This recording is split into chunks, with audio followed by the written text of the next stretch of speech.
A little bit about the format of the workshop. For those of you who were here yesterday, you know this is how we'll do it. We'll talk about the demos and exercises and then ask people to do them themselves. And we'll give you a chance to work through the exercises, ask questions, and we'll ask you to raise your hand when you're done working on the exercise so that we can move on. If you have any questions or issues as you're working on it, just go ahead and unmute or type your question in the chat and we'll get to it as quickly as possible. Thank you to Kaylee and Nikelle, the TAs that are here today to help make sure that all of your questions get answered in time. And since we will just be working with Docker and Docker HUD today, you don't need to worry about the Terra billing project, but we'll talk more about that tomorrow. All right, so a quick overview of what we're going to do today. Don't worry if some of these terms are new to you. We'll get a chance to talk about each of them. The first thing that we're going to do today is we're going to run a Docker container. We're going to learn how to mount a data folder to a Docker container so we can analyze our own data within it. And from there, we'll move on to writing our own basic Docker file using the Broad Pipeline Development Team best practices. And then we'll build that Docker image from the Dockerfile and push it to a public repository. These are all steps that will bring you closer to being able to define your own cloud workflow pipeline. So before we go into the exercises, I wanted to make sure that we had some of the jargon out of the way, and so that you understood what we're exactly talking about when we talk about Docker and containerization. So what is Docker? Docker is a way of wrapping up your application and its dependencies into one file, which can be shared around and then run on other machines. And so this allows the dependencies and application to ship together so that you don't have to worry about the problems of reproducibility on other people's machines. If you've heard about technologies like virtualization, Docker is a little bit different in the sense that it runs on the host kernel. If you don't know exactly what that means, I'll just say it means that using Docker and Docker containers will allow your software to get the best possible performance on the machines where it's running, as opposed to virtualization, which adds another layer and can often slow things down. So this is important for any of you who have written analyses before and tried to move them from one computer to the next, because as soon as you are done with your analysis and try to bring it to your colleague's computer, you find they have a different version of Java or a different version of R and can no longer run the exact same analysis that you had put together. What Docker allows us to do is put that all into one image, which then is run as a container in different environments. And we can make modifications to those images, which allows us to ship the application with its dependencies. Now, I'll mention briefly that Docker is one containerization technology. There are others that exist and can perform similar tasks, but we will focus on Docker today because it is the most popular and has the most available tools in our experience. Again, if you have any questions as I'm going along, I'd love to answer them. So please do mention anything in the chat or speak up. But I'll continue with explaining what Docker is about. So when we're putting together a Docker image, we have to configure it somehow. And so this is where the concept of a Docker file comes in. In a Docker file, we define all of the dependencies, the configuration and environment variables, and the application itself, which we want to wrap into a Docker image in a Docker file. So you'll hear this term Dockerfile come up several times today. It can be a bit confusing because it is at one time both a file type in the sense that a Docker file has a specific syntax and structure, and it's also the file name that is used to define Docker image. And so we'll ask you to create your own Dockerfile later, which means that you'll create a file of a certain structure, which also has the file name Dockerfile. And using this Dockerfile, which is the set of configuration and description of the application and dependencies, we can then build an image, which will download and wrap up and run all of the configuration necessary and put it into a single file, which we can then share with other people in an image.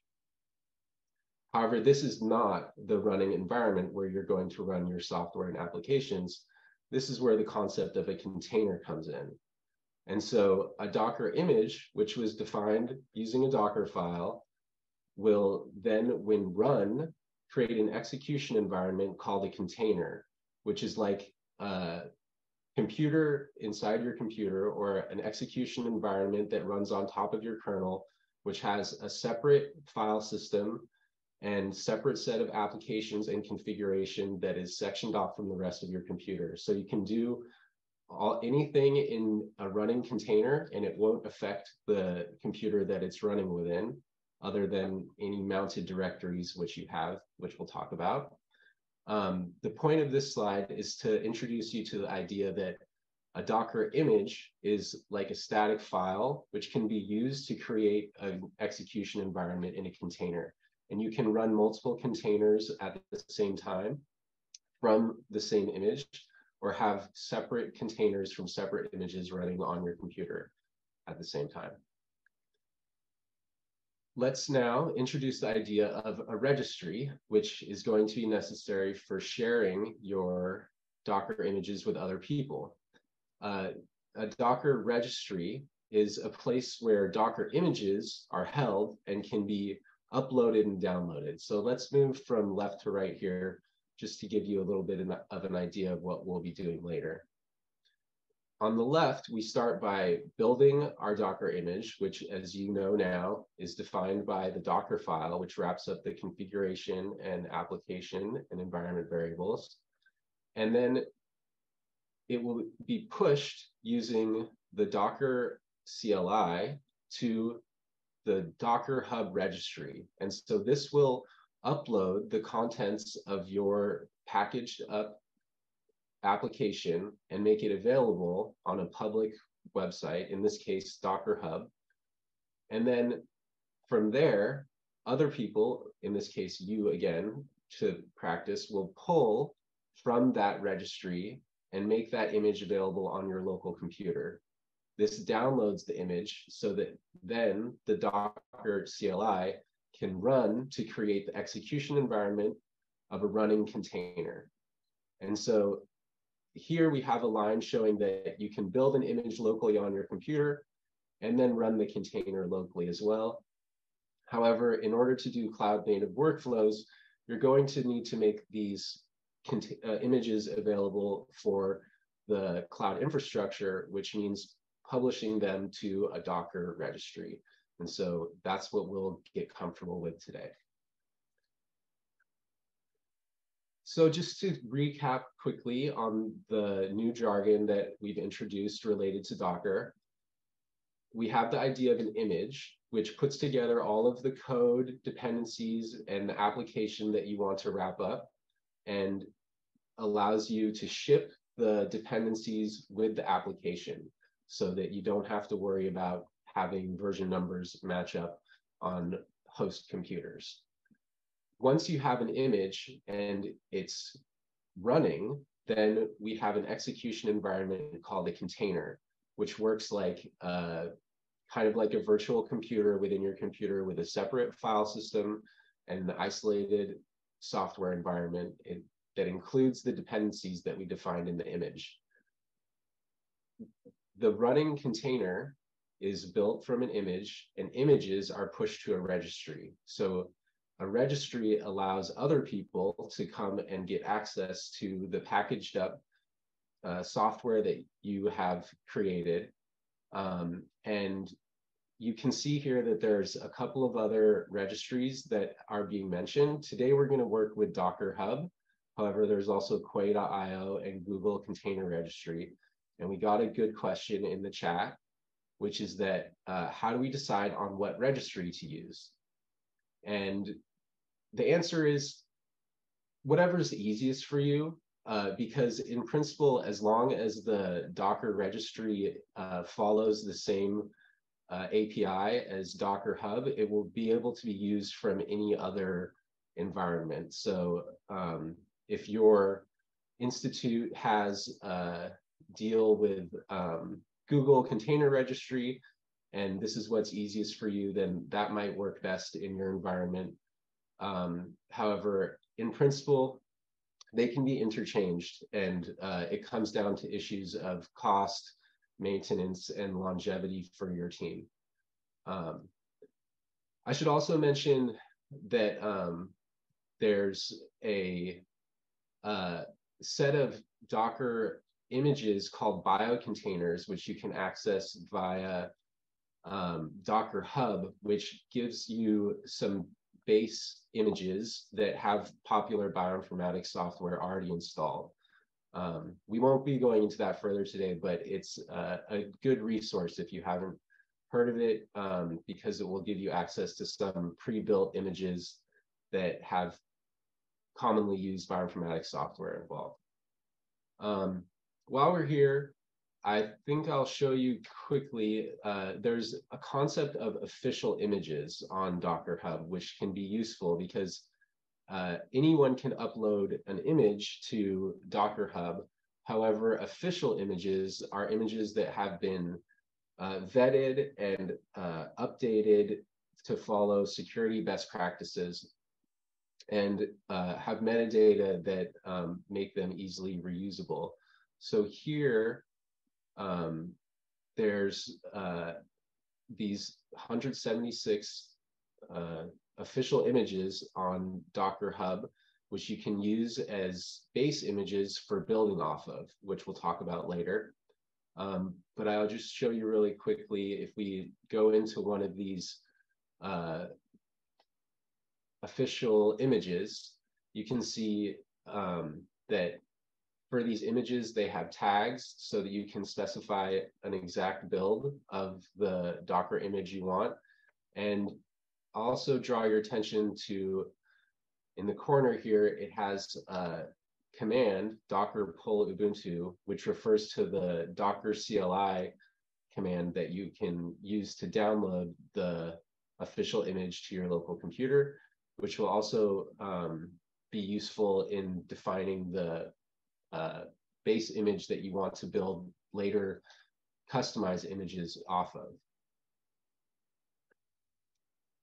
Let's see. So yeah, I think to this question regarding security for Docker images, the best bet is going to be to start from an official base image, because if you do just grab a random Ubuntu image that is not necessarily an official image, you can see they have varying levels of trust on Docker Hub.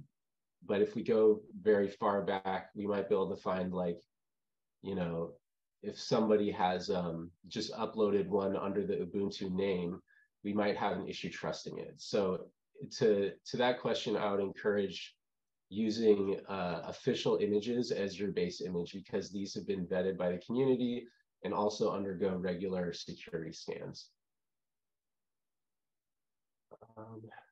Let's see. That's a good question about biocontainers, SamTools image. I wasn't aware of their current version, so we'll be talking about SamTools today using our own image, actually. Let's go on. For any other questions before I go on, let me see. Thanks, Kaylee, for answering questions in the chat. Okay, so I mentioned the Docker CLI. How do we use Docker images once they've been created? So the Docker CLI is an application that runs on your local machine, which will allow you to download images, manage them, and run them by turning them into running containers to create your execution environment. It's also useful for doing, the management of running containers, cleaning up disk space as needed. So as you're doing your Docker development, the Docker CLI will be very useful. And then later on, which we'll talk about tomorrow, you can use your Docker images from within a workflow description file, a WDL file, and by specifying the runtime which a certain task will be using syntax like this. So don't worry too much about this for now, but just know that for using Docker images, the Docker CLI is what you'll use when doing your local development. And then once you're confident that you have an image that you want to use in a workflow, you can do so using WDL syntax. Okay, so now that we've gotten some of that jargon out of the way, we'll start working on a real-world example. And as I jump into this, I'll mention, I imagine some of you have ideas of workflows that you're already putting together and have it in various states of development. It's good to think of your workflow in terms of separate modular pieces so that you're not building one Docker image that has all of the software dependencies in it, but instead developing Docker images that have the minimum set of dependencies in order to carry out the specific task that your workflow will be doing at any specific stage. So in terms of now, we're only going to be doing one step of a workflow in terms of working with SAM tools. However, I encourage you to think about developing your workflow in this way so that you don't end up with one giant Docker image, but instead have easily maintainable Docker images that align with specific tasks. Okay, so let's talk about this use case that we have, and then we'll step into the actual exercise, and each of you will get a chance to run this yourself. But first, let's describe it. So for our real world example, we're going to be working with a BAM file, which is aligned sequencing reads if you're not familiar. And we're going to run SAM tools index against that BAM file to create a BAM index file, which has several uses. In our case, we're going to use that index file to create the index stats quality metrics, which will create counts of mapped and unmapped reads for each of the contigs. And then from that outputted quality metrics, we'll have this be the file output of our task so that we can, from a BAM file, end up with this quality metrics text file, which tells us the counts for each of the contigs. So I'm going to describe the process of what I'm going to be asking you to do in your own terminal here really quick. And when I'm done, I'll ask you to go ahead and give this a go. And when you're done, I'd like you to raise your hand, but let me describe it real quick. So first, we've prepared a Docker image for you to work with here, so you don't have to do the Docker build step yet, although we will get to that. Here, you're going to pull an existing Docker image off of Docker Hub using this command here, docker pull. And you can see it has a namespace, and then the image name, and then a tag specifying the exact version of the image that you're going to want to download. Then once the Docker pull runs, it should be fairly quick, downloading the image to your local computer. You'll use Docker run to create the running container environment on your computer. And I want to draw your attention to this -it flag, which is what allows the Docker CLI to run the container in an interactive mode, with bash being the entry point. So this will run and create a terminal environment within your Docker container, so you can run commands as if it were like a separate computer running within your computer. So once you have pulled the image and are running it locally, go ahead and try out some common Linux terminal commands just to get comfortable. Print working directory list, and then you'll see the output, and then follow that by locating the SAM tools executable by running SAM tools. and you should see the help message. Now, you'll notice that there is not a test data folder yet, because we're going to, in the next step, mount a directory from the local computer so we can get our own test data in there. But I'd like you to try pulling and running an existing Docker container and making sure it works for you. And then when you're all done, just go ahead and type exit and enter to leave the container. So let's take a couple of minutes to try this out. Please do follow along. And if you're not going to do the exercise, I'll ask that you just raise your hand to let me know that I can move on. But otherwise, we'll spend a minute or two here, and I'll wait to see hands before we move on. So you can all have pulled and run a Docker container on your local computer.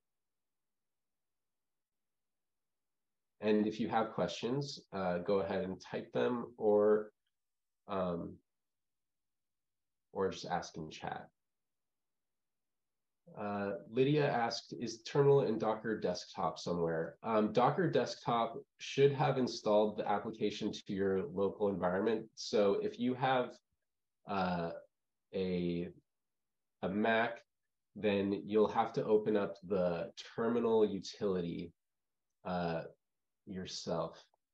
To see if the Docker daemon is running, if you just type, I think if you just type Docker in the command line, it will tell you whether the daemon is running or not. Also, if you run this and it doesn't work, it'll say, like, you know, Docker daemon is unavailable. Windows 11 PowerShell. If the Docker daemon is not running, how do we get it to run? If we open Docker desktop, does that do it? Yeah, you'll have to open Docker desktop and run it if it isn't already running. Thanks, Ivy. If you get an error that says it cannot connect to the Docker daemon, what you have to do is do Docker login, and then use your Docker login credentials, and then it should be able to work. Thank you. It looks like some people are still having trouble getting the Docker daemon to connect. We're going to try our best to help out there. This question, when Docker image is pulled, it's downloaded in parts. Why is that? For example, Docker 101 is being downloaded in 4 parts. So this is a great question, and previews a little bit of what we'll talk about later, which is that the Docker infrastructure relies on caching layers in order to reduce the amount of unnecessary download and rebuilding of Docker images. So depending on how the Docker image is defined, you can kind of share elements between different images. So the first step might be the base image, which is shared amongst all Ubuntu or Alpine base images. And then the following steps are going to be like parts of the Docker image build where different lines are different steps of configuration. So if those steps of configuration are shared between different images, then you don't have to re-download those unnecessarily.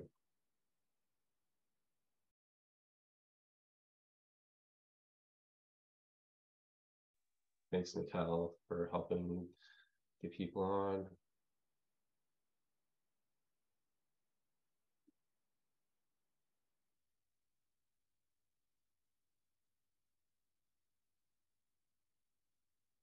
It sounds like, yeah, the Docker desktop doesn't start with your system. So if you're having trouble getting the Docker command to work from the command line, you might have to manually start Docker desktop from your applications.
Let's see, sorry, another question went by that I can answer while we're still hopefully helping people get their Docker daemon running, which is when you pull the Docker images that save a file somewhere on your local computer.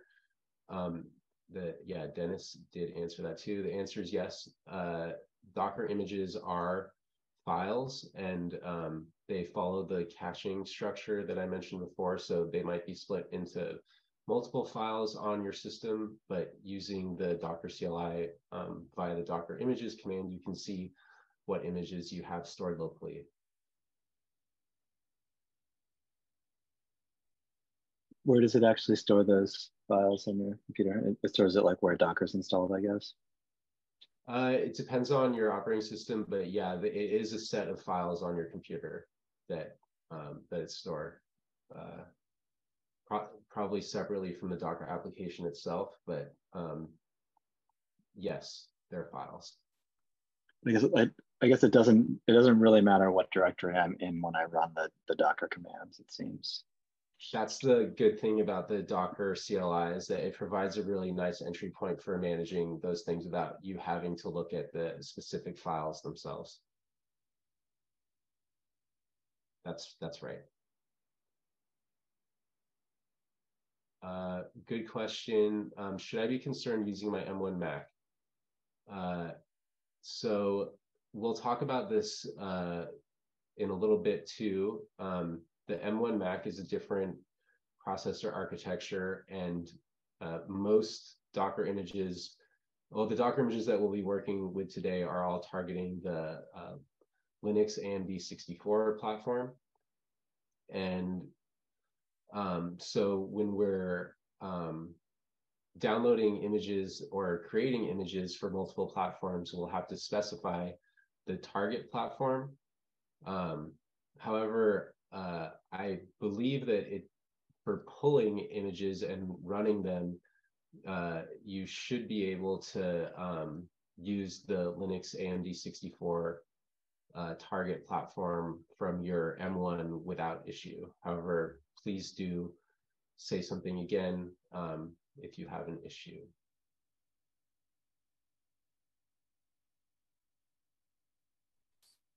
Thank you. I do have access to a regular Linux computer as well, so I'll be just trying on both.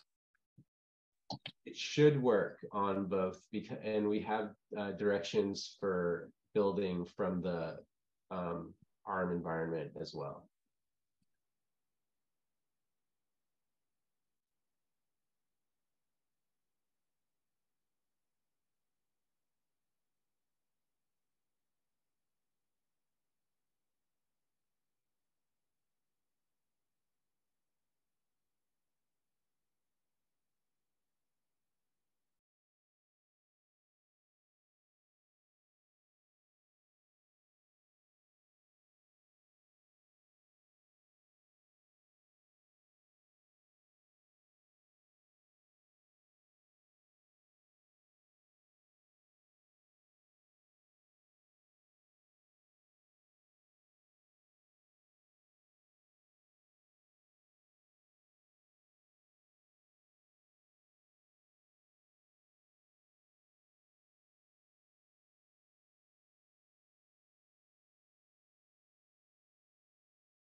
Emeka, are you using a proxy on your local computer?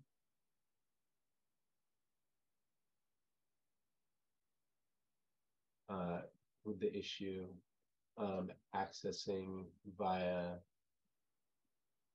registry 1.docker.io.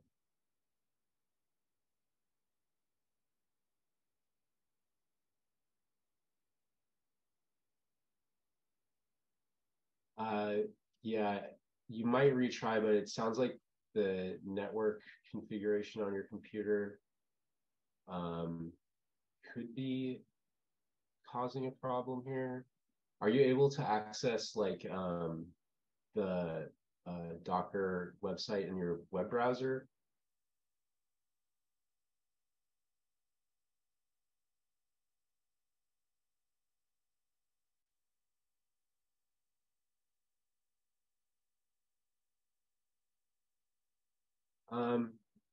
One thing to try for the new Mac people, if you're having an issue still, is make sure that you have Rosetta installed, which is the interoperability layer that Apple provided for this type of situation.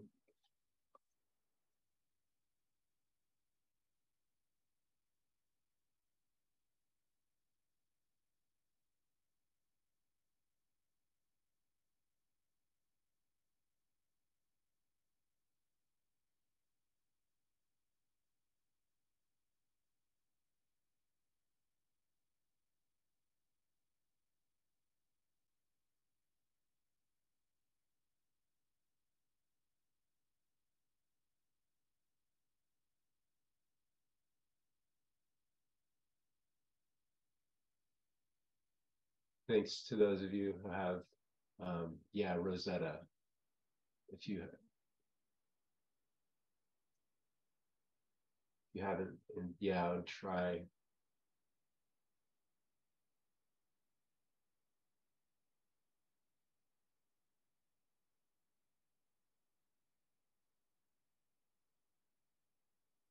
If we're on a new Mac, but these commands work for us, do we still need to install Rosetta?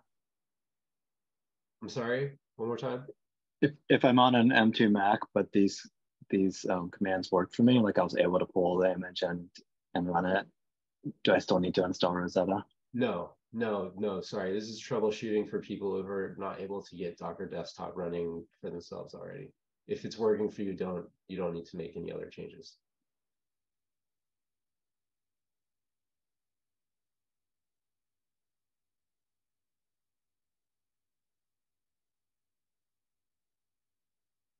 And thanks, Denis, also for helping answer some questions.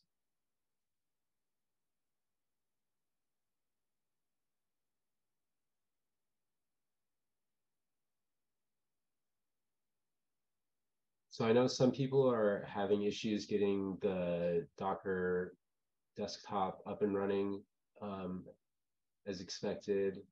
We do want to give you a chance to get there. If you're not going to be trying this and are just going to listen along, I'll ask you raise your hand just to let us know that we're not waiting unnecessarily. Appreciate that. Thank you.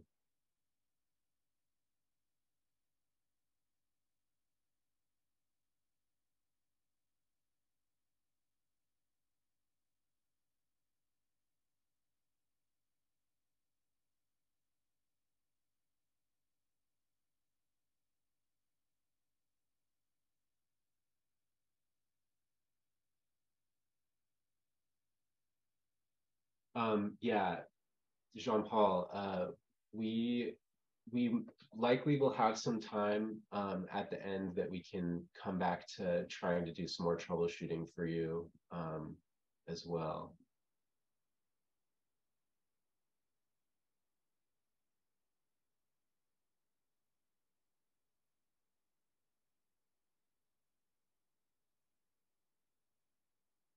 Really appreciate all the hands raised. Thank you for your patience while we try to get everyone up and running with this.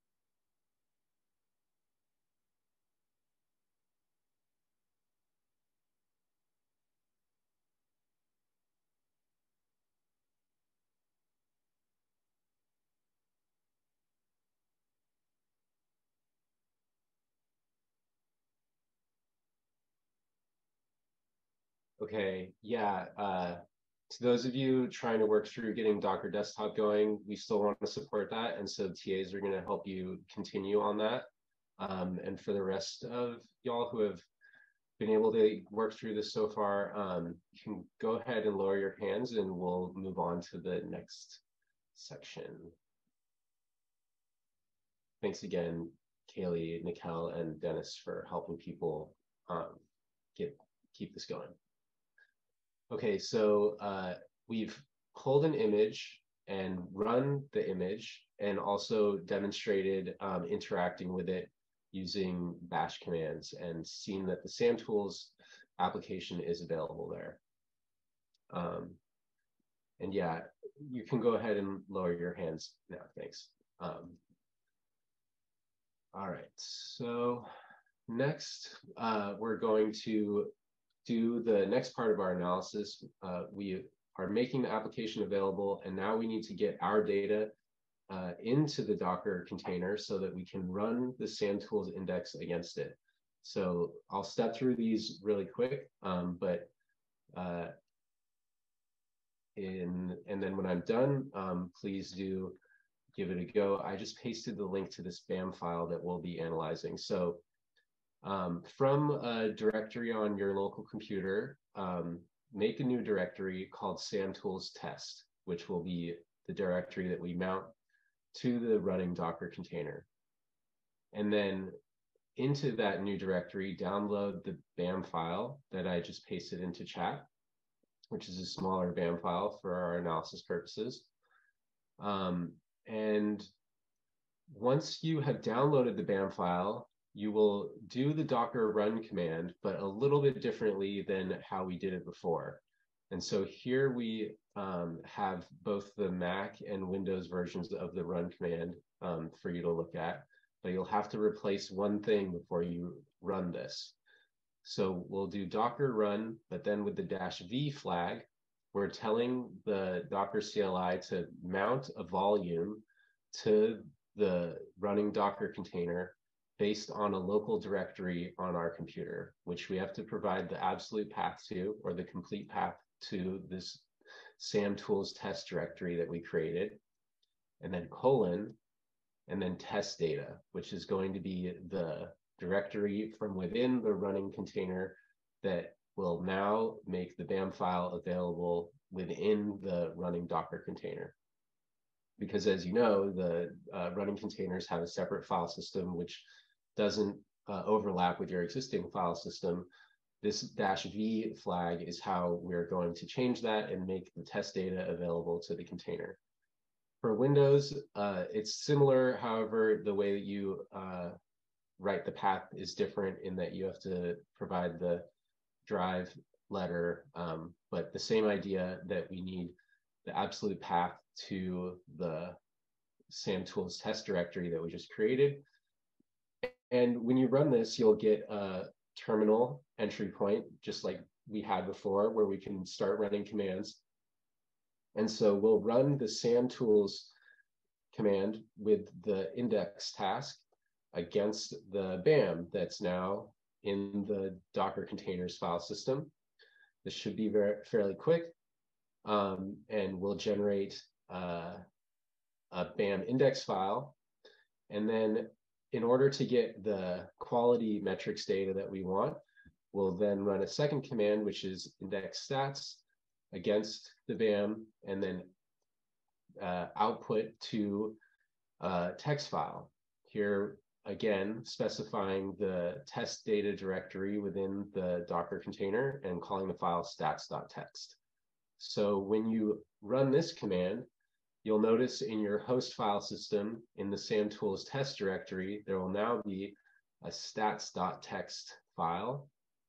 And you can do the same thing where you exit by typing exit and hit enter. And when that is all done, please raise your hand. And yeah, again, we'll do our best to help you get through this one. And if you're not going to be following along with the exercise, please raise your hand so that we're not waiting unnecessarily. So yeah, have at it. Making the directory, downloading the BAM, mounting the volume, then running the container, SAMTools index, index stats, and exit. Nice, I'm seeing some hands come up already, thank you. And don't worry if it's taking you a couple of tries. You'll have to specify the absolute path to your SAMTools test directory to make sure that the file is there. This part is the same as the last slide. After we run the command to mount the local directory, should there be something that it prints to the screen to let us know that it was successful? No, it will just create this directory within the running container. And if you wanted to verify before you did this SAMTools index stat, you could run the ls command from within the container, and it should show you the test data directory is now available from within the container. And you can then change directory into that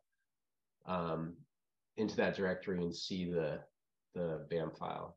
If that's not showing up for you, then yeah, feel free to let us know, like maybe paste the command that you're using here and we'll see if we can figure out if something went wrong. But okay, yeah, it's not working for me. I'll put the command in the chat.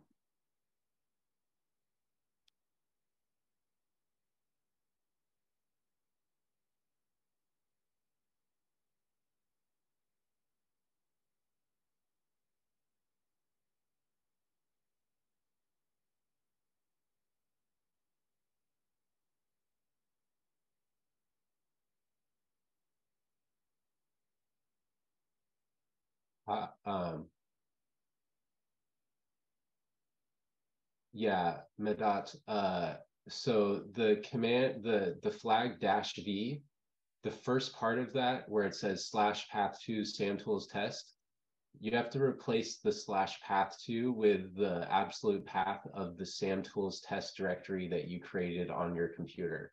So depending on your file system, this might be like /users/ yes. Here's an example on Mac. Okay.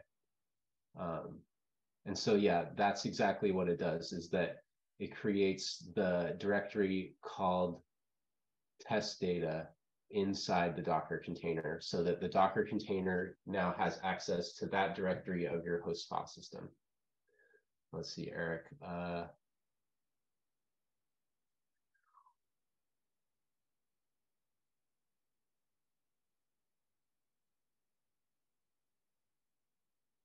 Looks pretty good. I got the warning about the image platform not matching, but I got that warning before and it didn't seem to be an issue. Right. No, see, you wouldn't, I don't think that is the issue, because you're able to get into the container and it's running. This might be a permissions or path issue. From the directory that you're running, the Docker run, can you type the pwd command just to make sure that the first part of the path is what we think it should be?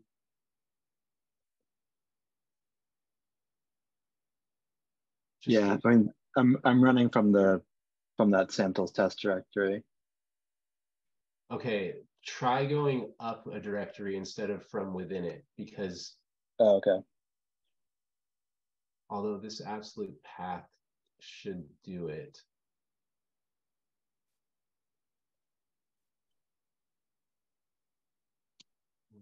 Let's see. I got this error. Error response from daemon, mounts denied. It's not shared from the host.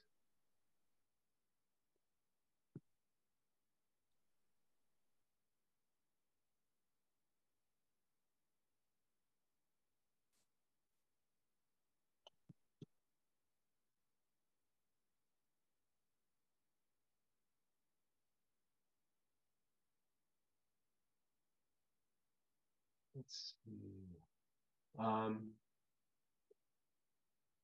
If you go to the Docker desktop preferences as it's saying, you may have to check a box to allow mounts.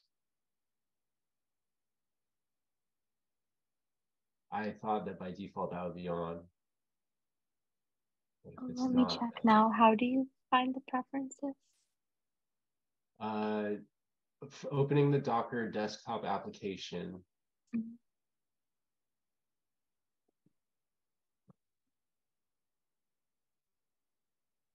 And then I guess it's, let's see.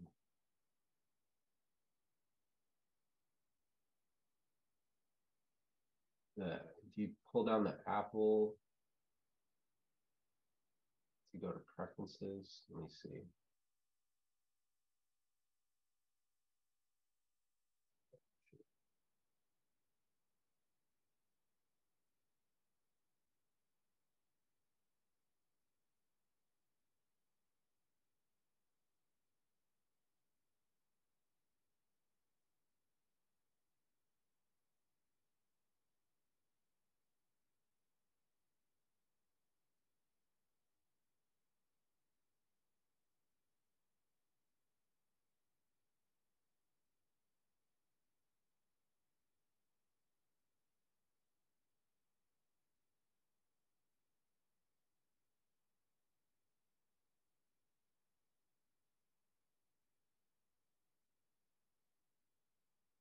Let's see, still getting some questions. Thanks to those of you putting your hands up.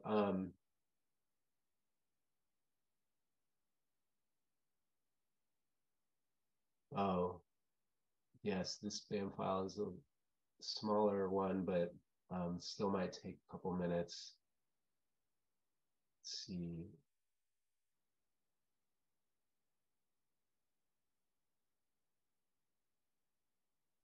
Greasy, were you able to do the Docker pull in the previous step? This unable to find image error is likely because the pull wasn't successful in the previous step. And yeah, thanks, Kaylee, for answering this question about we're not copying the file over. We're just sharing a certain portion of your file system with the Docker file system.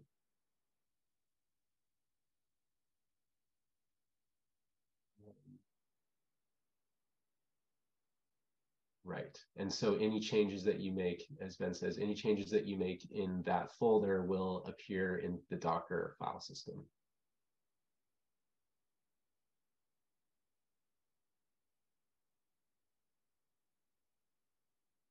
Pinar, were you able to have any luck finding the file sharing settings?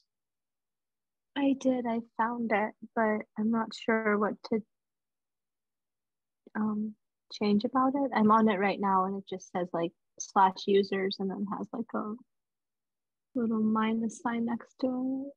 Oops, I just got rid of it. Yeah, I think we want to select a directory that will be above the directory that we're trying to do the SAMtools test directory within. So like if you made the SAMtools test directory under /users/pinar ...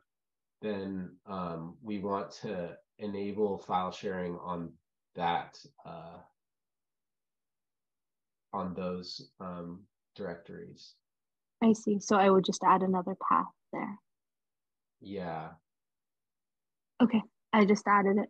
I'll try again. Thank you. No, of course. And if there's someone on Mac that could help replicate this, perhaps it might help. Does mounting a directory have to be done as part of the Docker run command?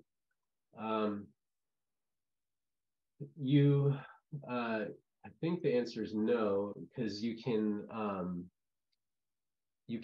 mount within the Docker file as well. However, that's I think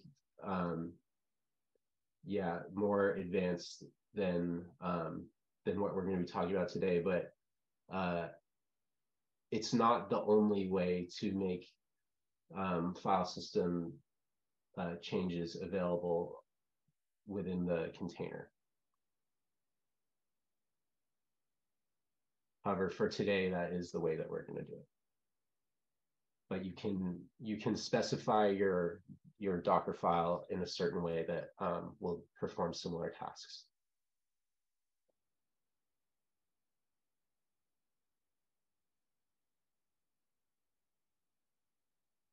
Thanks, Boris. I think this might be the same issue that Pinar was having, perhaps.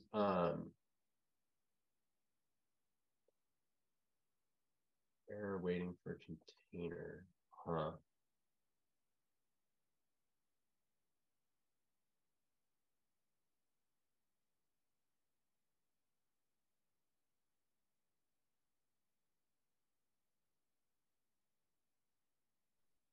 I actually got the same error first. It just, and then the error waiting for container error was appended to the bottom of the same error from before. Okay. This is, were you able to do the Docker pull and run in the previous step? Yeah. Huh.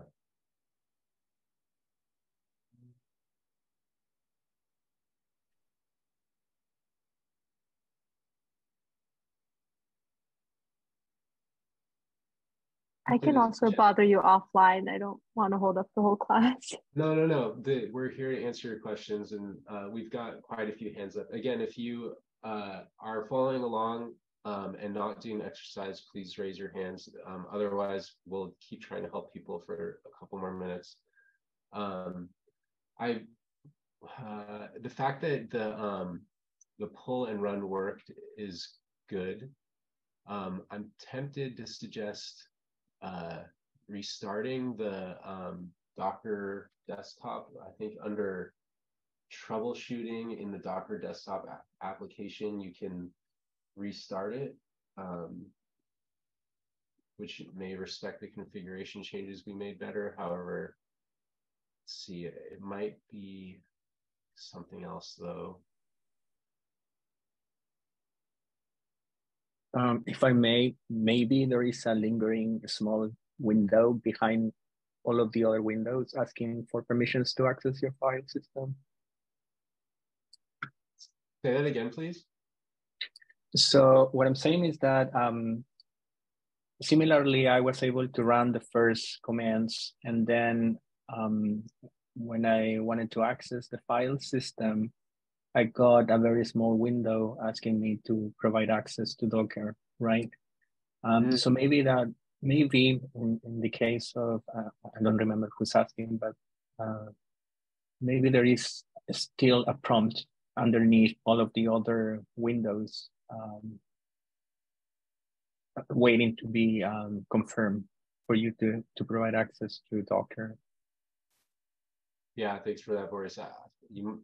Pinar, go maybe hunt for a window that popped up behind another window that will provide the file system access that we're looking for. Thank you for that. Yeah, thank you. I don't see one, but I'll keep looking. Yeah, we're trying.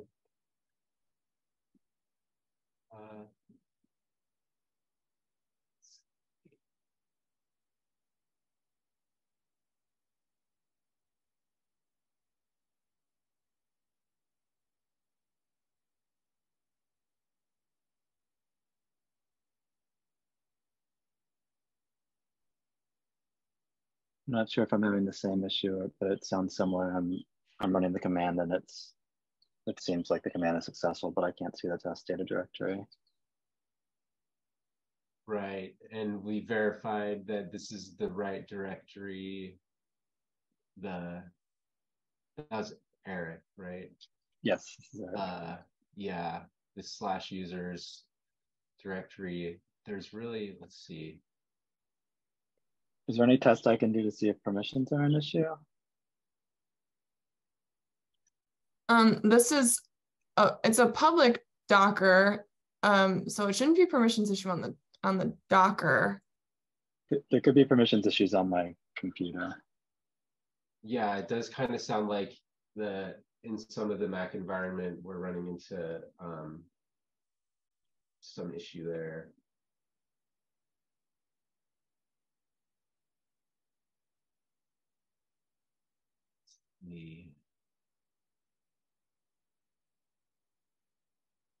I guess if it's permissions, I'm surprised that there's not an error message. Right. So there are like diagnostic tools that we don't have time to go into right now, but which I can help you get access to. There's like a diagnostic tool which can give you some more answers. But like when you run this command, you get into the running Docker container. Let's see. Oh, wait. Docker pull. Okay, so in this last message that I see from you, Eric, I see Docker pull, Docker run, and then another Docker run. Yeah, the second Docker run was to enter the container.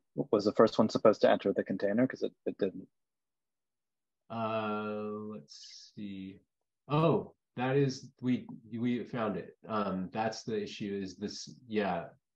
Scrap the third run, and in the second run, make sure there's a -it in there, because that's what tells Docker to run it interactively. So oh, I missed it. Okay.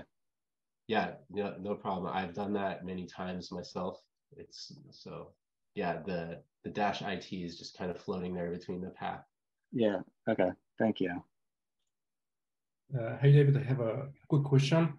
So I was trying to see what exists in the statistics file. So I was trying to use less. It does not exist with this specific Docker, so we can use more.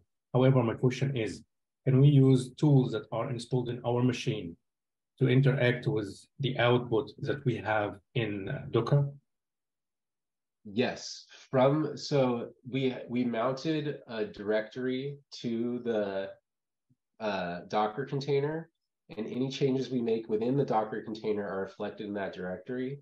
So if you go to that directory from your host system's terminal environment, you can use any of the tooling that you have available to work on that file. So more or less VI, all those things will be there, but from within the container, unless the tool has been specifically installed to that container, you won't be able to. I see. Thank you. Yeah, I appreciate the questions. It's a good question.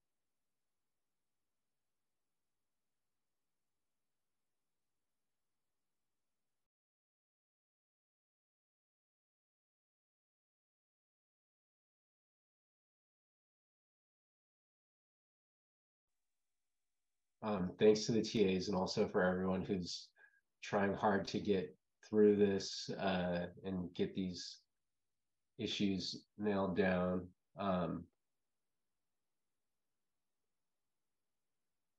If you're just following along and not trying to run it still, please raise your hand. We'll probably move on in another minute. Glad we're able to get a couple of people's issues solved, but Pinar, you're still running into that same. Nope, I'm all set. I was providing a relative path rather than like the exact path. So I was providing the path relative to the directory I was in rather than starting with users / everything else. Awesome. I'm sorry if you said that and I missed it, but I'm all set. Thank you. No, yeah, thanks for saying that too. That's a really good point. Like when this first part of the -v flag, this needs to be the absolute path to the directory that you want to share. So it should go from the root file system all the way to the specific directory. If you use a relative path, it will get confused or won't work for you. Can we use like an environment variable for that though? You could use an $PW, as long as $PWD. As long as it expands to the absolute path, yeah, definitely you can do that. And if you don't know what we're talking about, don't worry. But there are other ways of specifying absolute path that won't require you to type out the whole thing every time. Okay, I'm looking for maybe a couple more hands before we move on.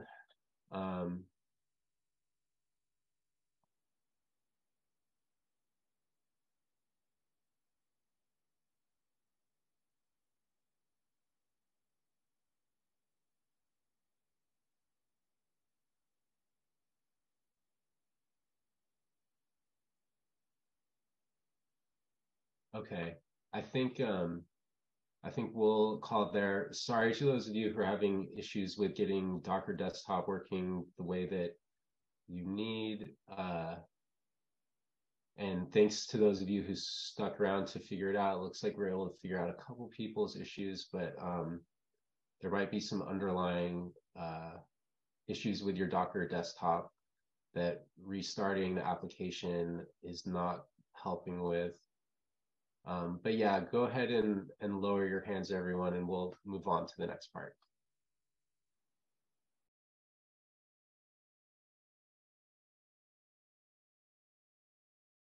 So for this exercise, you should see this output file in your SAMTools test directory on your host machine, which lists the counts of mapped reads to each of the contigs. And so if you don't see this file after running the SAMTools IDX stats in that directory, then keep at it, and the TAs will hopefully be able to get to your questions. So now that we have pulled an image, run a container, and then mounted our own data to it in order to perform an analysis on, and then outputted the data to the host file system, we're going to go a step further, and we're going to build a Docker image ourselves. And so, as I mentioned earlier, the building a Docker image is based on a Dockerfile, which is a specialized configuration file, which also has the name Dockerfile, which will wrap up all of the dependencies and environment variables and the application that you want to be able to share. So let's take a look at the Dockerfile to get an idea of what it's about before we look at a specific one. So you may have seen files with this YAML syntax before, or yet another markup language. It attempts to kind of be a nearly human readable way of writing markup by reducing the amount of syntax. And so if you're not familiar with YAML, it uses indentation to specify logical blocks and is basically can be interchanged with XML in terms of a markup language, but Docker files are in YAML. So here we have like the idea behind a Docker file, which is that we start from a base image, which is like when we did Docker pull, it pulled an image to our machine. And then when you have a Docker file with this from command, it's pulling that base image that you then build on top of. And so we encourage you to start from the vetted official images when you can. And then from there, once you specify your base image, you can add metadata in a couple different ways. Here we show the maintainer directive. And then following that is sort of the meat of your Docker file, which is the part where you're running commands within the now containerized environment to install the software and dependencies, set up the configuration that you want so that when the image is done being built, all of that is done, and somebody can just download that image and they don't have to rerun those commands in order to install the specific software and dependencies that you're looking for.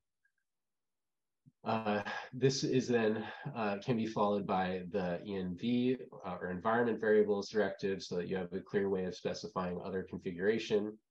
And then lastly, in this example, we have the cmd directive, which is what runs when the Docker image actually starts into a container. So all of these things will have run beforehand, and then the entry point or the CMD is specified last here.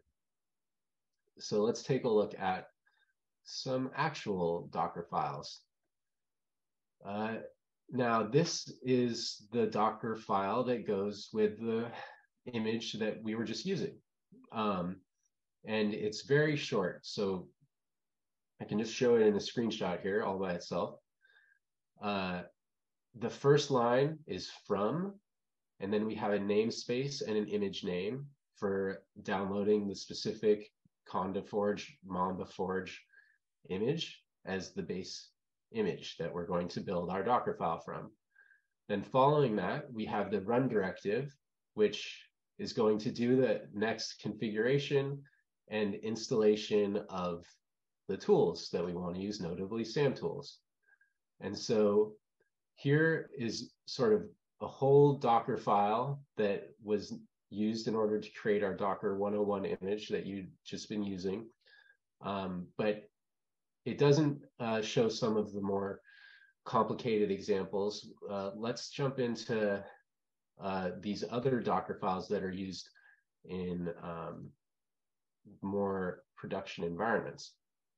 So I won't go into every part of this in deep detail, but I did want to run through it real quick. Let me make it a little bigger. So here you'll recognize the from directive, and it has added the platform that we're targeting. And so some of you have already run into this with the fact that there are different processor architectures that are targeted by Docker containers. And so this one specifies that we want it to be building from the Linux AMD 64 Ubuntu image with the tag 1604 as the actual tag. And so these other directives allow you to configure the following run commands using the arguments and env directives. And then label is a way to specify metadata. And so we'll talk briefly about this again, but it's encouraged to provide the version of the underlying software within the label as part of the work best practices so that people can easily see for a given Docker image what version of the underlying tool they're getting access to. Workdir will set the base directory from where the following run commands will be run.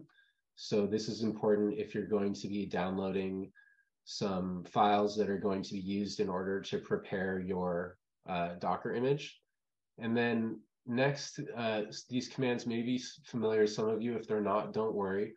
The point is that we're using the run directive to run a set of Linux commands to set up our Docker image's dependencies first. And so we set some bash flags, which allows things to error in the way that we want. We update the dependency listing, install some dependencies, and then also note that using these backslashes is how we're able to make these Docker files more readable. And then using semicolons allows us to put all of our run commands within a single run directive, which is good for taking advantage of the caching features of Docker that have been mentioned before, in that this whole run command is now kind of like a single cached file within the Docker registry once it's pushed. This next part installs the BWA software by building from source. So this is nice. If you've ever had to build something from source, you know that it can sometimes be complicated in terms of making sure all the dependencies you have available are the right version to go with the software you're trying to build. Docker lets you wrap up the installation process from source along with the dependencies, which can be very important for reproducibility. And then this last step provides the entry point. Tiny is just an application that is the entry point into our Docker container, which allows us to like wrap up all of the things that run following it nicely. It's just a simple init application that wraps the following execution. So this is a real Docker file for the BWA application. Let's take a look at one more. So again, this is from the Warp repository at Broad, and hopefully now you'll have been familiar with some of these. The from line, which provides the base image, the image name, and the tag, so this time Python. And again, we're using the env to provide the environment variables, and then label to provide some metadata, set a work directory for which things will happen next. This one didn't show up in the last one, but this is a nice way of writing into your Docker file if you need to make things available from the host file system within the target file system during the build process. This will copy the contents of a local file into the container so that it can then be used during the build process. Other people don't need to have these files local when they run the container later. So it's just a nicety when building the image. And then here we have the run directive. Again, I'll note that we use the semicolons and the backslashes in order to make it readable and for the line continuation to all run off of a single run command. We install some Python dependencies, and then again, the tiny application as an entry point. Let me just stop real quick to make sure I didn't go over any questions. Great. So may I ask, sorry, I'm not sure I understand what an entry point is. Yes. In this context. Good question. So when we ran, let me go back. So when we ran these like Docker run commands, we said something, something, something, the image, some flags, and then we specified this command right here, bash. And so this tells the Docker CLI that when we start this container, we want to run bash as our first command or entry point into which things are going to then follow interactively. We get the bash prompt when we start it. So the entry point allows you to specify the application which will handle whatever is going to come in from the command line or what people will default to running when they open the container. Does that make sense? It does. Thank you. Certainly. Any other questions?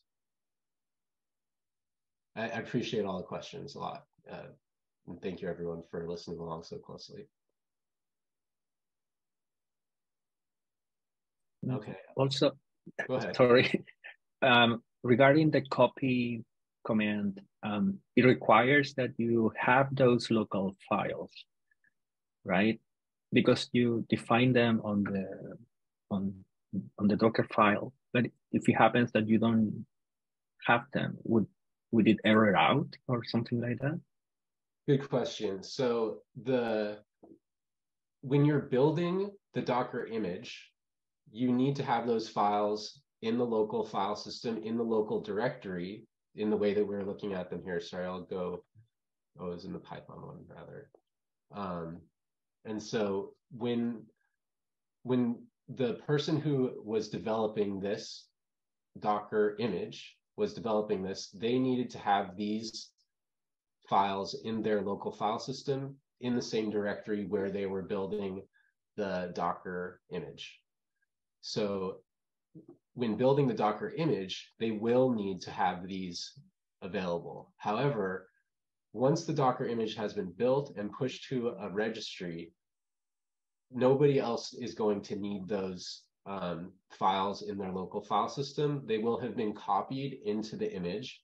And so other people will then have those available as scripts within the Docker image as it has been built.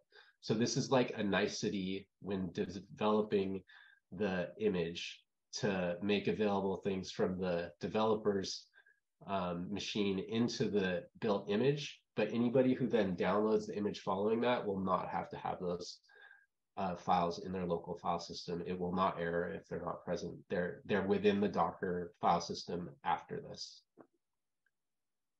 Does that answer? Okay, I understand. It does. So once it is built, I wouldn't know what was the content of those files. I wouldn't know what requirements.txt was. Oh, what you had. So if, let's say you oh, sorry. Unless it is within the repository there, right? Yes, yes. That's somewhere right. There. So in this case, this is a well-defined production image, and they did exactly what you're talking about, where if you wanted to go and rebuild this image yourself, then everything is within the Git repository for doing so. Here's the requirements.txt. Nice, I see. Okay. Here's the tools. So that is definitely a best practice if you want to keep your images to be maintainable, is to have the Dockerfile, here's the Dockerfile, along with any of the other files that are needed to build it local within the repository. However, so that's a really good question. The one other thing I want to say is, if you download this image from Docker Hub yourself, and just the image without the repository, and you run the image as a running container, you will still see these files in the running image. So they don't disappear or something like that. They're just now within the container as it's running. And so even if you don't have this, in this case, since they copied it to the system, that will be present, and they didn't delete it afterwards. It will be present in the running container as well. But your question really pulls out a good point about best practices for long-term maintenance here. Let's see. So thanks. Let's see. Dockerfile shown had some variable in brackets. Let's pull that one up here. Let's see if we can pull that all together for you. So this is showing using the environment variable that was defined here. And so using the $ brackets notation allows us to use the environment variables that are defined in the env section of the Dockerfile. It's a good question.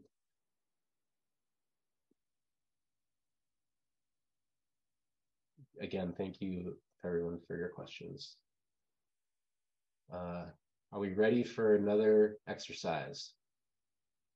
The first part of this exercise is really easy. Don't have to do anything from the terminal. I'll show you really quick. We're going to log into Docker Hub. We're going to create an empty repository. We're going to name it, and we're going to make sure that it has public availability, and then we'll log into Docker from terminal if you haven't already done that. So let's go to Docker Hub. I'm logged in already here, but going to the Docker Hub default page, you should be shown your list of repositories. And then if you click here on Create Repository, you'll pull up the screen like this. And so we can just name a repository and make sure that the visibility is set to public. This is what is going to let other systems use our image, and then we'll create it. And it'll take you to a page which is now just your empty repository page for your for your new Docker image that we're going to build in a second. I'll draw your attention here. We're going to do this in a minute, Docker push, but they help you by giving you some hints on commands too. So let's go back here. This one. So yeah, please do go ahead and do this one real quick. Head over to Docker Hub, create your repository, set the visibility to public. You can name it anything you want, and run Docker login from the terminal so that the successive commands from Docker CLI will be able to like access your Docker Hub account. So I'll take a minute to let people do this one real quick, create your repository, and when you're done, please raise your hand. And if you're not going to follow along, if you could just raise your hand to let us know not to wait, I really appreciate it. And yeah, if you have any issues, just let us know. Repository is going to be where you host a single image. And so it is, yeah, technically, I guess you could think of it as like a folder for images where we have like, let me go back to just show you. So here we have like a namespace, which is going to be your Docker Hub username, and then the repository name, and then a tag. And so under one repository name, you can have many tags. So you could have images that are of different variety under a single name. It's, you know, generally going to be like best practice that they're related, and that you're not I would suggest creating a new repository if you're going to be making a new sort of task. However, you can use the tags feature however you like, technically, to wrap up any types of images within a single Docker repository.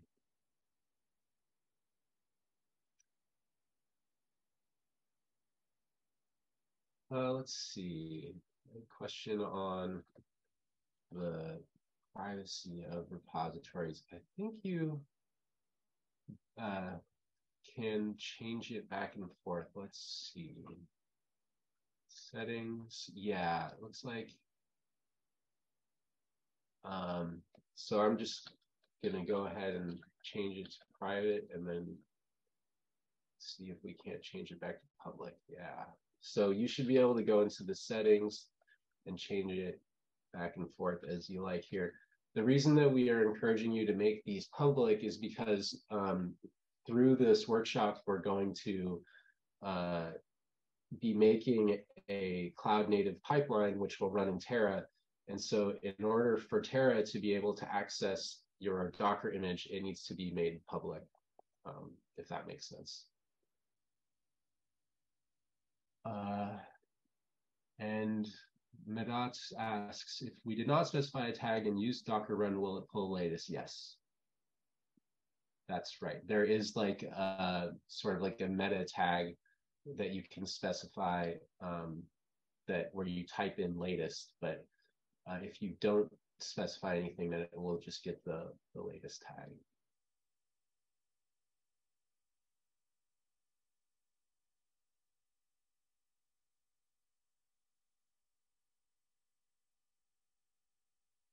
Seeing some hands go up. If you're having any issue with this, do let us know. We're just asking you to log into Docker Hub and create an empty repository. This is yeah, go ahead. Does Docker Hub have to be the same login as for Docker? Like it's the same email address? Yes, your Docker Hub account is the same one that you're using for your Docker login on terminal. So this is the Docker registry that we're using today. Okay.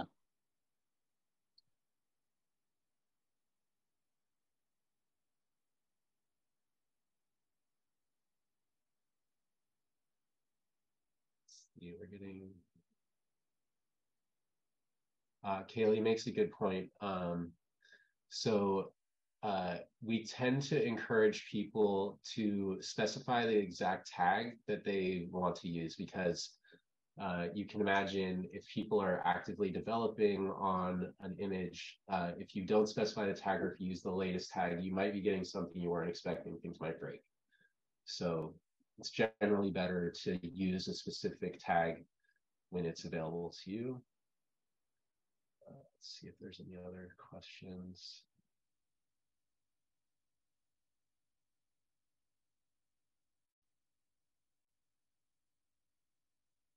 Right. Yeah. Docker pull and the from line are similar in the sense that you specify the namespace, repository name, and tag all on that line.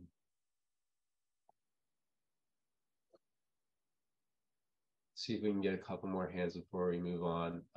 This will be an important step for you to be comfortable with in the following days of the workshop. So go ahead and get yourself out there on Docker Hub. Nobody's going to give you a hard time if you don't maintain this image. And if you're not going to be doing it, please do just put your hand up so that I know that we can move on. I'll wait for another minute.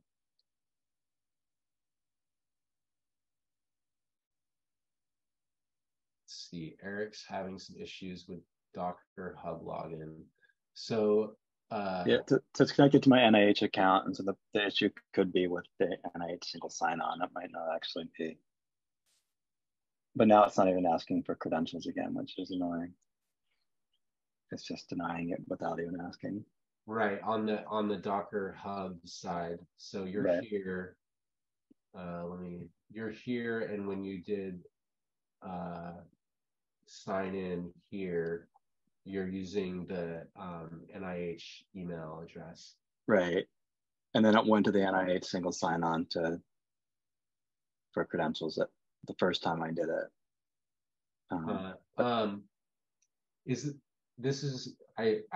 I'm definitely not going to be able to diagnose NIH's SSO stuff, but I will take a stab of if you have a username separately associated with this, then the email,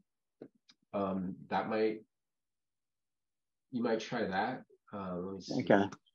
I tried that, but it didn't go to the NIH SSO, which I took to mean that it wasn't going to take my password, but I can try.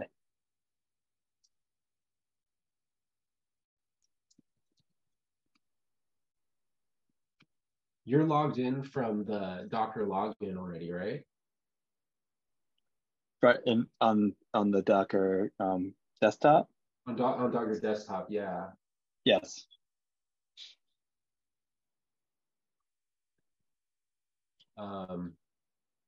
So that leads me to believe that this should be doable. If you don't paste it for us, but if you look at the contents of your Docker CFG file, which should be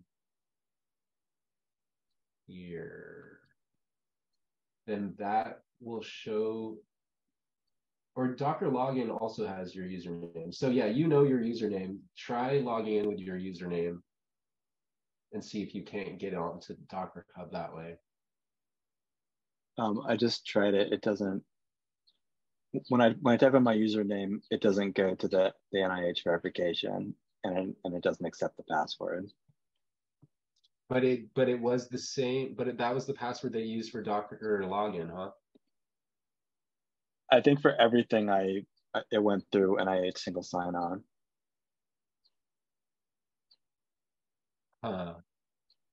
Does anybody else have experience with getting NIH SSO and Docker Hub working together?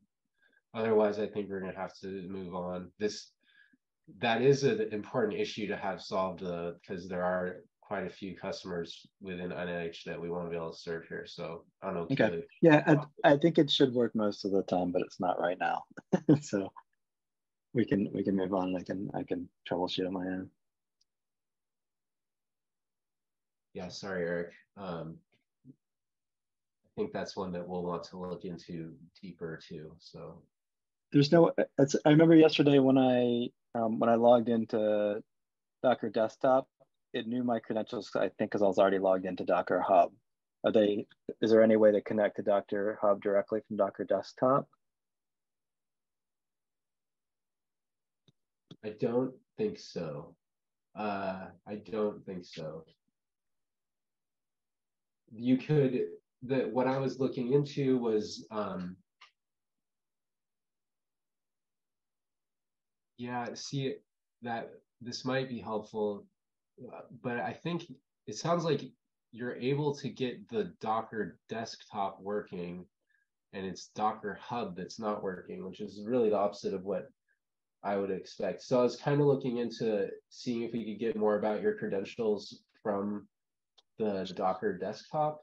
But I think, it's username and password, it's not gonna really work. I might try another browser too. Like it's sometimes so I think this is on the NIH side, but sometimes when this happens, it just locks you out for a while. But like there's some like cache where it remembers that your credentials were failed and it doesn't let you back into the system for a while. But so maybe I'll try in Safari and see if I can get in there. Oh yeah, worth a shot, yeah. Okay, so we had a question from Ponderong on another containerization technology called Singularity that we're not covering today so much, but yeah, Denis answered. There is a compatibility where Singularity can run Docker images, but I don't think there's like a canonical way to do Singularity images from Docker. However, I'm sure you could find something if you poked around, but like using Docker images within Singularity, it seems decently well supported.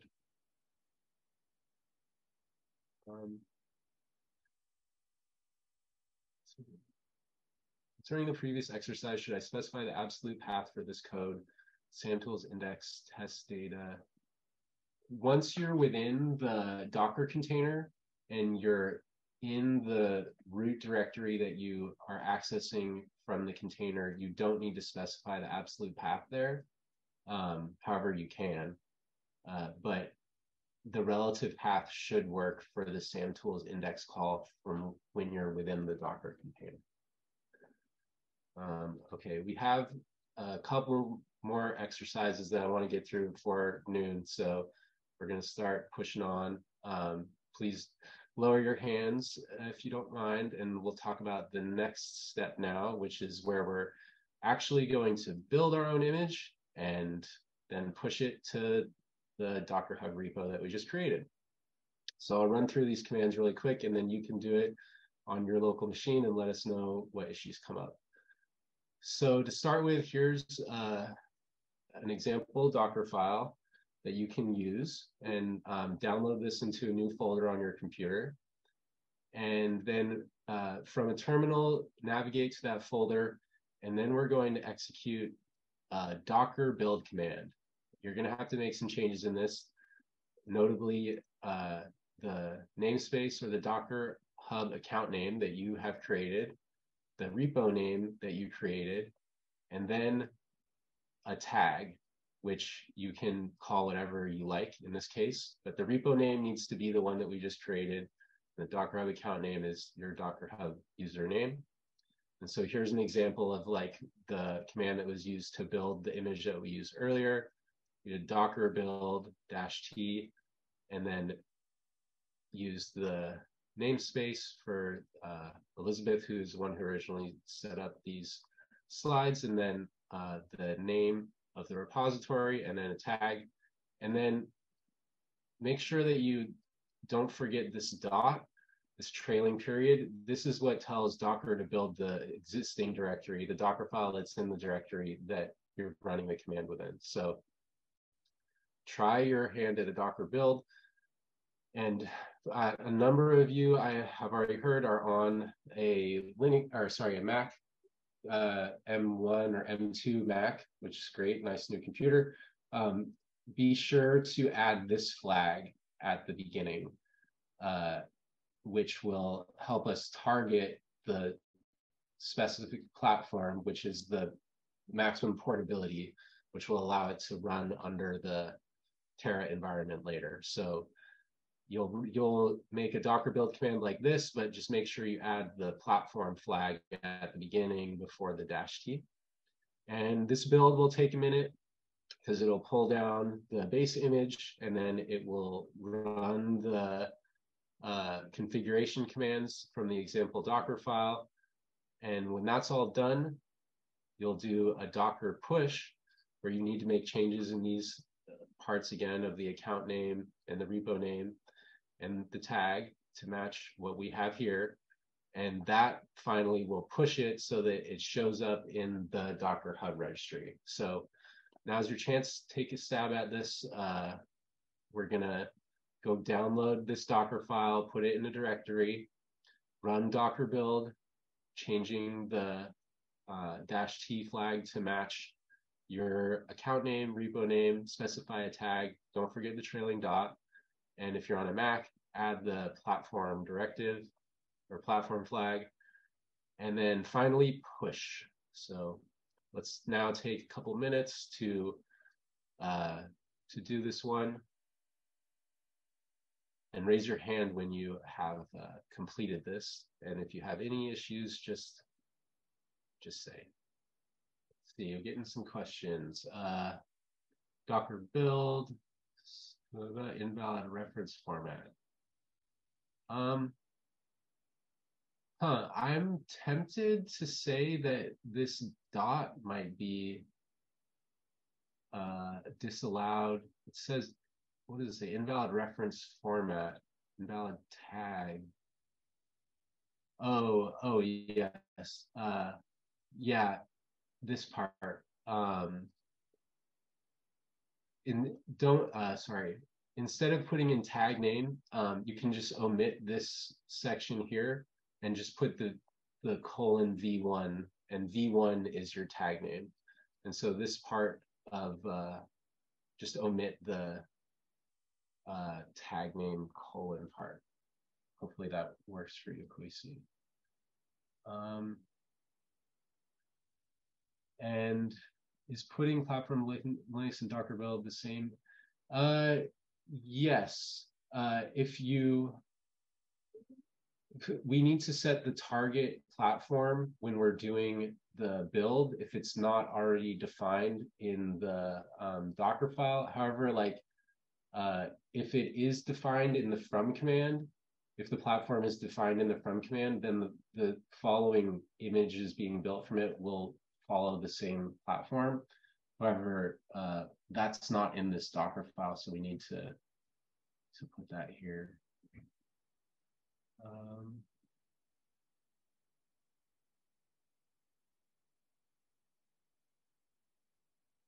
We're going to do our best to get to the questions that we can. I only have a couple more slides, but hopefully, yeah, raise your hand if you've been able to build and push. If you're having issue, go ahead and raise it.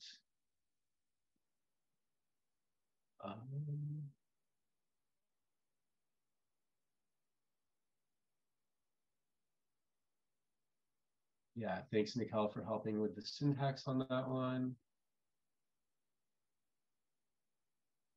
Right, don't forget the trailing dot, which is what tells the Docker engine to build the directory that we're running from, the Docker file in the directory that we're running from.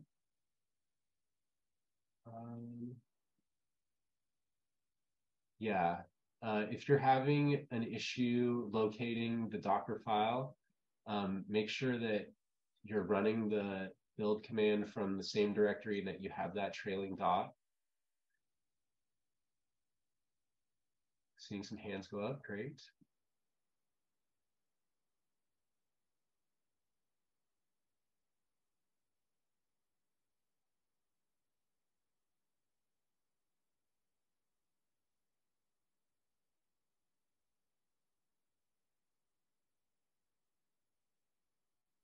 Since it's a relatively small Docker image, this should go fairly quickly. main challenges are making sure that you specify the correct repository location, and in the case of Mac, that you're targeting the right platform. And also, as we mentioned before, having Docker Hub accounts set up properly and Docker desktop set up properly.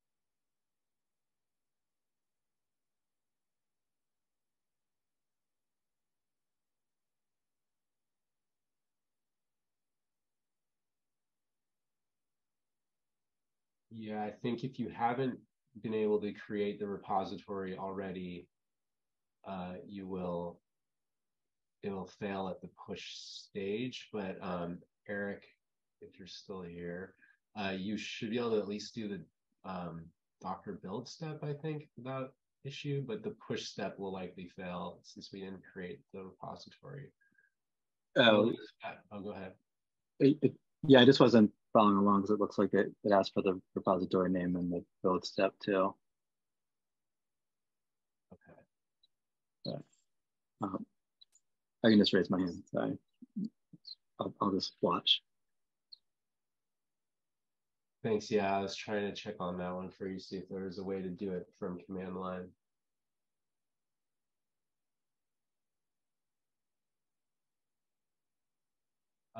Thanks, those of you who are raising your hands. Let's see if we have other questions. Building is fast, pushing takes some time. Understood. If you've gotten that far, we're probably good to move on. I'm going to wait probably one more minute so that we can get through the rest of these slides. But please do ask any questions. Is there a naming convention like it must be Dockerfile?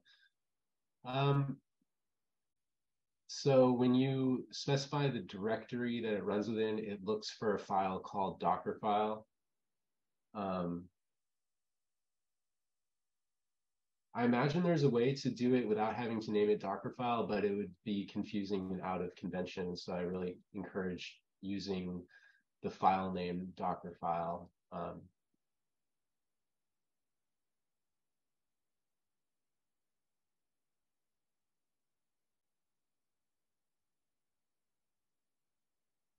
Thanks, those of you raising your hand.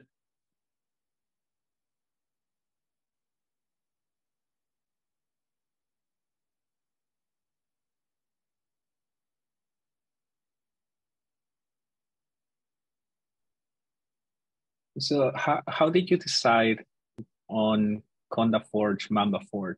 Oh, thanks. Are there any other? You did ask that question. Sorry, that was a good question. So I don't know if you're already familiar with Conda, but it's a pretty popular packaging system for Python and other tools at this point as well. The Docker Hub is actually a pretty good resource for this in that, like we were talking about the official images. So these are all like base images that will have some application ready to go for you already installed. And so you likely, if you're building off of an existing application, there is not going to be that much more configuration that you have to do, depending on what you're doing. And so using this faceted search on Docker Hub and searching for base images is a great place to start. The other thing that we mentioned was bio containers, which is has information here on using a number of images that they have like already curated for the purposes of doing bioinformatics work. And so I encourage you to check this one out too. However, yeah, the official images on Docker Hub are going to be your best bet for now. Thank you. Yeah, definitely. Good question. Okay. If you're still having an issue with this, yeah, we'll do our best to fix it in the chat, but I'm going to move on so that we can finish up our slides for the day. So I guess, yeah, I wanted to give people a chance to learn a little bit more about the Docker CLI. We're not going to wait for this one, but I wanted to at least, since it already came up previously, talk about some of the other features of the Docker CLI. And we talked about exiting your running container. These other commands in the Docker CLI will let you do things like see what Docker containers are currently running, what images you have on your system, how to save disk space. If you're worried that you're filling up your disk space with these Docker images, you can remove them, and also remove any mounted volumes. So the Docker CLI has a set of tools for managing your Docker images too. I'll go briefly over some of these. We did actually talk about them as we were going through other things, which are best practices. And you can go and see these best practices for yourself to get an idea of how to write Docker images and Docker files that will be easy to maintain. But just at a high level, we want to keep the run steps as minimal as possible to take advantage of the caching. Another big point to draw out is that we want to use semantic versioning so that you can tell exactly which version is being used. Our V1 did not follow semantic versioning. You can see here, semantic versioning gives you a major, minor, and patch version for each tag. This is good practice. So I'll go over these quickly. You can read these best practices for yourself. We talked about some of them already. We want to follow a specific order so that they're readable, provide metadata, keep the run steps to a minimum, and alphabetize the packages as we're installing them. Cleaning up afterwards to remove any unneeded package indexes, and then using the semicolon for line continuation instead of double ampersand. It's a good idea if we keep the same indentation across all of our different Docker files, 4 spaces, and don't use tabs. And then comments never hurt. And we also encourage using tiny as the default entry point. It's a nice way to wrap up all of the processes that will be run. So I'm really glad so many people got involved today. You have this PDF as well. There's a nice little homework assignment here for you to look at, which will allow you to do something a little bit more complicated in creating your own Docker file, which will count the number of times a specific DNA motif occurs in a FASTA file using a Python script. And so I'm not going to go into that now, but please do check out this PDF later, which will take you through the steps and provide you either a template or the whole Docker file that you would use in order to do that. And then you'll run it and then mount data to it just as we did before in order to test and create an output file. So yeah, no, thanks everyone for all your questions. There's more resources available here. We will be updating this with some other resources as they become available too. And please do take a minute to fill out the survey today so that we can make any improvements based on your experience. And thanks everyone for your time. Remember to come back tomorrow to do your introduction to the workflow description language, and then I'll be back Friday for the GitHub Docs or integration. Email any questions here.